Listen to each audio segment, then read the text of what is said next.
Books, television, and movies ask one thing of their audience, that they pay attention. They might grab that attention through a question like, who are these droids? Who's that lady? Who's the cool guy in the black mask? But we're not expected to do anything to get answers to those questions because this kind of passive media has an implicit promise. If you just pay attention, you'll get the answer eventually. But games ask two things of their audience, that they pay attention and then they act. Even if you're just reading a scene to your players, they know that somewhere in all of this is a piece of information that they need to remember, interpret, prioritize, and then act upon. And that can become difficult if the thing that you're asking them to remember is something that they don't immediately recognize, because many of our fantasy worlds are seas of proper nouns and apostrophes. Hi, I'm James, and on this channel I talk about things that I think about, plan, and plot for my tabletop role-playing games. If you're into that kind of content, then there's buttons down there for like and subscribe. Today I'm thinking about how players make decisions. It could be said that the point of a tabletop role-playing game is for the players to make meaningful choices. But they can't make meaningful choices if they were never able to absorb the information we were trying to deliver to them. I did this adventure a few weeks back where the players are trying to unravel a conspiracy in Planescape where the forces of evil are trying to drive a wedge between the powers of good. You know, everyday stuff. And the players are new to Planescape, and a conspiracy means a whole lot of interweaving allegiances, complications, competing motives, and a whole lot of... Wait, I didn't catch that. Who hates who again? Thinking about the session afterwards, I think the proper nouns, the names, were just a lot. You've got this great adventure that you put a lot of effort into it. It's rich with these factions, with competing motives, the history between them, and all the complications that might arise as the players start mucking around with stuff. And you can lose a lot of it because it's too much to absorb at any one time. And of course it makes sense to you. You wrote it. You've got the notes right there in front of you. But the players don't get an open book. They have whatever they retained while they were listening or managed to jot down while you were talking. And I don't think the answer is to run less complex stories. I like complex stories. My players like complex stories. I did this to myself on purpose. I think the better answer is to find ways to help the players process all the information. You step from the shadows of your dwarven keep to the brightly lit portal, and as your eyes adjust to the light, you find yourself in an alleyway. Looking up through the gap in the roofs, you can see that the city wraps back on itself with more streets visible above a stony spire that pierces the grand torus. Outside the alleyway, you can hear the sounds of a grand bazaar filled with colorful awnings, tents, and strange wagons. There's a centauric woman with goat horns who is bargaining with the sun-kissed celestial. At the infernal tent next door, a queue has formed to sign contracts with a barbazoo. A hush falls on the entire crowd as 7 celestials in gleaming plate drag a horned, red-skinned man with jet black hair and several children out of a building to clap them all in chains. A sallow-skinned man with a sweep of white hair floats in seemingly out of nowhere, his priestly robes billowing behind him. Glowing sigils appear near the beings' heads, and celestials move forward brandishing a silver cylinder in its face. It neither retreats nor moves forward, but the sigils change, and suddenly the Celestials unbind their prisoners, who promptly flee into the crowd. The Celestials finish, shove their way through the infernal recruits to the sound of mocking taunts. A familiar voice calls out from behind you. "Miamis, you cannot imagine my surprise at seeing you here. Welcome to my home away from home, Sigil, the city of doors." Let's count the things in this scene, shall we? We start off in a keep, and then we're in an alleyway. Then we have the spire and the bazaar, a lady with goat horns, the celestial she's talking to, a crowd, a barbazoo, tiefling and the children that are with him, a bunch of celestials that are arresting him, the guy floating down with the mop of white hair, and the sigils that are appearing next to him, a voice that's talking to behind you, and a name of a city, Sigil. Did he pronounce that wrong? No, I didn't. Technically, the city is pronounced Sigil, but however you want to pronounce it in your world, it's fine. If you want to call it the same thing as Sigil, cool. I'll do it that way in your game.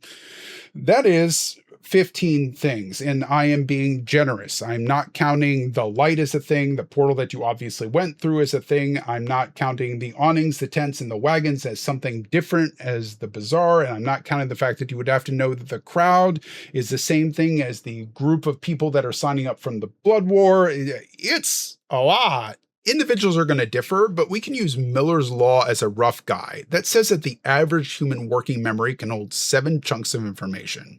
It's actually a little bit more if they're numbers and a little bit less if the words that you're using are complicated, but it is a rough guide. And our players don't have to just hold 7 chunks of information. They have to make decisions based on this information. So some of the mental bandwidth has already been spoken for. So one of the first things that we can do for our players is focus our description on what's most immediately important to help our players prioritize and blur the rest of it. So you step through the portal to a bright light, and looking up through the roofs of the alleyway, you can see that the city wraps back on itself in a giant circle. Beyond the alleyway, you hear the sounds of a busy marketplace, and behind you a voice calls out, "Mi amis, you cannot imagine my surprise at seeing you here. Welcome to my home away from home, Sigil, the city of doors." So out of focus, we've got that portal, the city, the alleyway, and the market. And in focus, we've got the voice and the name, Sigil. Still don't know what that means, but I'll bet this voice is about to explain it to us.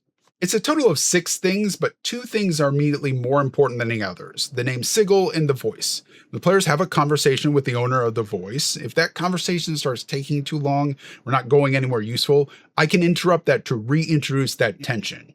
The noise in the marketway dies away, and through the opening in the alley, you can see a group of heavily armed thugs dragging a disheveled group out of a building. A man with a sweep of white hair floats down seemingly out of nowhere to confront the group. So we still have the market in the alleyway, and we've introduced the idea that there was a bunch of noise, but now there's a bunch of thugs abusing some people down their luck, and there's a guy with white hair and strange symbols appearing in the air. That is 7 things, which is a bit much, but we're probably actually getting a pass on the market and the alleyway because the players already knew that they were there, and they're really only reconfirming the character's position in the world. The other thing we're doing to make it easier is changing the level of the word that we use. As Dungeon Masters, we're not writing for a literary society. I love authors that can paint a scene so vividly I can feel the sun on my skin, I can practically taste the air, and I have a fairly large vocabulary, at least when it comes to fantasy. But I am not an author at the table. Not an author at all. I'm a dungeon master. Showing off the vocabulary is not the goal here. Clear communication is. Bazaar is a less common and more easily confused word than market. Use the $1 word, not the $5 word. Barbazoo is a cool word. It sounds like something that a demonologist would know. But our players are probably not demonologists and may not know what that is. Bearded devil is better, but adding bearded is an extra bit of detail that makes the scene more than what we need. We need the scene at a glance. Just use devil. If they ask, and I thought they had a reason to know what that is, I'd just tell them. Maybe I'd ask for a roll. Then the player has chosen what detail they want more information on. I don't want to hide the world away from my players. I just don't want to drown them in lore. When players enter a royal court of elves, they join a thieves guild, or they're hunting for information in Sigil, they are entering a sea of people, a sea of information. And the way our brains avoid drowning is by simplifying. Eventually, the players are going to form some real relationship with some of these NPCs, and at that point, they should have layers, like ogres, onions, in your campaign notes. And having that depth ready can be useful, but pushing your players into the deep end is just going to cause them to splash around and panic. In the introduction, when they first meet the NPC, keep them as general as you can. Give them one trait that helps them identify this person as an individual, 2 at most, and then the players can start deciding who it is that they want to talk to and get to know in more detail. You know, I'm usually a fan of 3s. It is a magic number. 3 choices makes it harder for people to flatten everything into good versus bad. But here, I actually want to make it easier for them to flatten things into good versus bad, because they're all going to have to put these NPCs, factions, places in context of everything else that they're being introduced to. None of you know my home campaign, so this should work. The current storyline involves a disagreement between Asgard and Mount Celestia, instigated in secret by Hel. The leaders of Mount Celestia are 7 archons. They are called virtues. Tamriel is the virtue of temperance. Justice is, of course, Tyrael. Sabriel is integrity. Zariel is valor. Purity is Amelie. Vigilance is Adelium. And Delilah is faith. Zariel was last seen leading a legion into hell. Amelie's orders have become more and more extreme, and to help with Zariel missing, Amelie asked the Einherjar, warriors of Asgard, to come in and help with a situation with Enduring Faith, a city on the borderlands and outlands that that happens to have a portal to Cronius, the top level of Mount Celestia. Now, who's Sabriel? Add that to a city with more than a few factions, a couple friendly NPCs, a few rivals, and a city map that looks like an architect was dreaming of cosmic donuts, and you're going to lose your players in a noun forest. It is hard for people to track names that are in languages that they don't hear every day. No one's brain was built to casually remember the name Adelium while wondering if there's any pizza left. It would have been better if I said there are 7 lawful good outsiders in charge of heaven. The 4 most important ones right now are justice, purity, valor, and vigilance. Valor may be trapped in hell. Purity has called in chaotic good outsiders to help with an investigation, and during the investigation, they sacked a town. Justice showed up and threw them in prison for the innocents that died in the town. It is still a lot, but those are all words that the players already have an idea of what they represent, and I'm using those pre-existing impressions of those ideas to help bootstrap them into the lore. You already have an idea in your head what valor and purity are about. And sure, once they meet them, it is more important that I start portraying them as individuals and that valor is not just the combat angel. But that immediate impression gives the players something to start with. Archons and Anheriar probably don't mean a lot to most people, but my players know what angels are and they know how I use alignment. So if I say lawful good angel and chaotic good angel, they immediately understand the patterns that are coming into play in this conflict. Oh, so this is like good versus good arguing about the nature of good. Okay. I think Thrax's going to get along more with the like independent free will outsiders than he's going to get along with those other guys. For better and worse, our brains look for patterns and then they categorize. That thing looks sharp. I don't want to touch it. That thing looks soft. I want to pet it. Writers, painters, musicians, filmmakers all use patterns to shape our reactions. Minor keys sound sad or ominous. Darkness makes us nervous. Blue tends to calm us down and red tends to agitate us. Filmmakers will put one character in white and one character in black to tell us something about those characters before anyone even opens their mouth. And you can use that to subvert expectations as well. Put the hero in black and the villain in white, and it tells us something about the kind of story we're witnessing, the kind of villain that's on offer. Someone like Kingpin, or the Hollows in Bleach, or the Devil in Constantine. Your players' brains are going to look for patterns whether you want them to or not, so use your powers for good. As Dungeon Masters, our job is to transmit information to the players. Just be aware of the kind of information that you're broadcasting. Yeah, the Sigil City Guard in their gleaming plate, their full face coverings, their halberds, and their towering shields marching along through the city like a military are exactly the zealots that you think they are. But that guy that looks like the stock art of a devil is not evil, and that's going to become immediately apparent once they talk to them. The patterns give the players a shape that they can start to fill in and revise as they go through the adventure and learn more about these people. And now they are not drowning in details, they're engaging in the world. Your players are individuals and you should help them in a way that works best for them. For most people, the way that we take in the most information the quickest is visually. Though there is a case to be made for smell being the most potent of our senses because it bypasses certain brain processes, but do you really want to introduce your players to the smell of a Demogorgon? He's a monkey who lives in an underwater lair. He throws poo and sleeps with rotting fishes. There is no candle company that is brave enough. Maps are great. You can point a location on a map and say, you are here. These are the 3 locations that you were told about. Where do you want to go? About half of our proper nouns just got offloaded from the players' brains into that piece of paper. Mentally, they're kind of putting a pin in each of these locations, and then anything that they learn about that location is getting filed underneath that pin so that when they go look at that pin again, their brain will go get all that extra information and bring it to the front. It doesn't have to stay in working memory anymore. We can kind of do the same thing with NPCs. If you print out a piece of paper with like a quarter in the top left with a picture of what you think the NPC might look like, and maybe put some description, like this is what they wear, they kind of look like a caster, they look like a marshal, they've got black hair, they wear leather armor, something in there that's just description, and leave the rest blank. Some people will take it and start jotting down notes about what they learn about the NPC. And even if they don't, The fact that they have a picture of what the NPC looks like makes it easy for them to remember details when they look back at the picture. It's why the phrase is put a face to a name. Ideally, one player doesn't just pick up this picture and collect all these things, except maybe at the end of the game, because it's not for them. It's for everybody at the table. This is all general advice. If your players have like aphantasia or face blindness or anything that makes visual references less helpful, then you're going to need to adjust. You know your players better than I do. If you've got some trick that's helpful, then put it down in the comments because I use it, other people want to know, and I cannot possibly cover every trick to myself.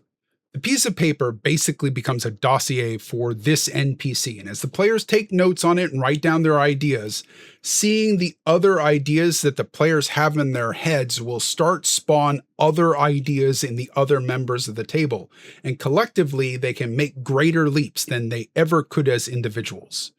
Something I've always wanted to try, but I've never had the physical space for it, is give the players a bunch of Post-its and some giant piece of chart paper or, a section of wall, something that I don't need to worry about on everyday thing. And then the players can take all their questions, their notes, their clues, write them down on the Post-its or on the handouts and put them up on the wall on this evidence board, investigation board, conspiracy board, whatever you call it.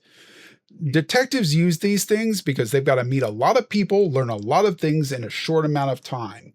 And offloading that mental load onto the board helps them visualize all these things and make connections.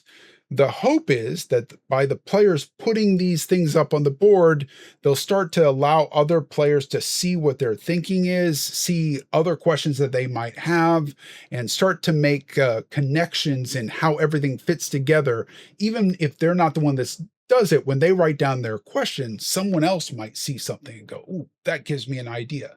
You're basically crowdsourcing the investigation.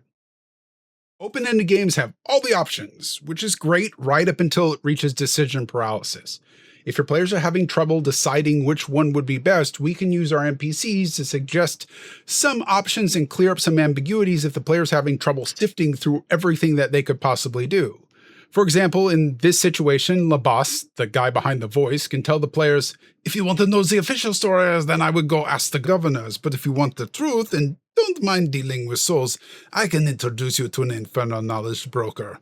But if you'd rather take a chance on the rumor mill, then there is no place more shoulders bumps than the bottle in your jug." On the map, I'm pointing the locations as I go. That way they don't need to remember these proper names. They're on the map. The NPC is functionally telling the players all that other information from before might be important at some point. But right now, the only decision that you need to make is which of these 3 locations would you like to go to. And they can still ignore him. Sure, he said these 3 places are important, but I think going and talking to those refugees is more important. There's no reason that your NPC can't both be unreliable and useful to us as a dungeon master. Labast has a point of view. He has an agenda. He wants the players to go investigate what's happening with Valor. And even in the act of him focusing on that, he gets the players to question, why doesn't he care about these other things? Why doesn't he care about the tieflings that are being arrested over there by the harmonium? And that tells the players something about the worldview and what he's doing as well. We can use the NPCs to clarify things in the world and who cares about what without ejecting them from the fantasy. Just remember, if you're using an NPC to do that, don't use them to drop 17 new proper nouns. That is the opposite of helpful. Let the NPC generalize and skew things. It'll help you deliver the information, but it's also because this NPC has a perspective and an agenda that is all their own, not yours. They are different. As Dungeon Masters, we're in control of the flow of information, and that means not giving them so little information that they have no meaningful choice, but not giving them so much information that they feel like they're drowning in names, factions, historical grievances, and planar geography. Mystery is good. Confusion is not mystery. Mystery is, I don't know what's behind that door over there, but I want to find out. Confusion is, wait, there's a door here? I don't remember you saying that. Our players signed up to play their cool characters in our fantasy worlds. They want to be in these fantasy worlds, otherwise they wouldn't be here playing. But they probably didn't bargain on having to memorize our appendices to take part in the fantasy world. If you want more on these kind of topics, then I did a video that's over here about how knowing the fantasy tropes or Not knowing can be its own barrier to entry. And over here is whatever I did last. Until next time, Dungeon Masters, remember, you're a player too. Try to have some fun.